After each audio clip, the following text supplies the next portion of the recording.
Hi friends! Thanks for tuning in. If you like this video, please give it a like, comment below, and take a moment to subscribe to our channel. Poydras Street is one of New Orleans' most important modern corridors. Poydras Street links the central business district with the riverfront and the historic core of the city, serving as a major artery for commerce, government, and daily life. The street is named after John McDonough Poydras, a prominent figure in early 19th century New Orleans. Originally, this area was composed of residential blocks and small commercial buildings. Over time, as the city grew and transportation needs increased, Poydras Street evolved into a wide boulevard designed to handle heavier traffic and larger developments. Major transformation came during the mid-20th century when city planners reimagined Poydras Street as the backbone of a modern business district. In the 1950s and 1960s, many older structures were cleared to make way for office towers, hotels, and civic buildings. This shift marked New Orleans' move toward a more contemporary skyline.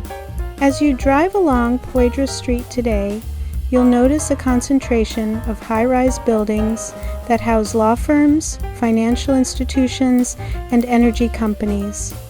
These structures reflect the city's role as a regional business center, particularly for industries tied to the Gulf of Mexico, including shipping, oil, and natural gas.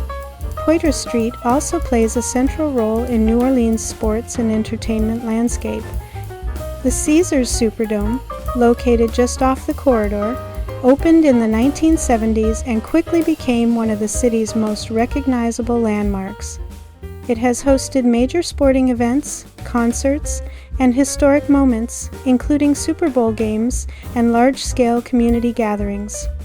Nearby, Champion Square and surrounding venues have helped transform the area into a lively destination for events and festivals. On game days and during major celebrations, Poydras Street becomes a gathering place filled with energy and movement. Like much of New Orleans, this area faced significant challenges during Hurricane Katrina in 2005. Flooding and infrastructure damage affected the central business district, though Poydras Street rebounded relatively quickly. In the years that followed, continued investment and redevelopment strengthened its role as a modern urban corridor. Today, Poydras Street represents New Orleans' balance between history and progress. This drive offers a look at the city's contemporary side where business, sports, and culture intersect, shaping the everyday rhythm of life in one of America's most distinctive cities. Thanks for watching!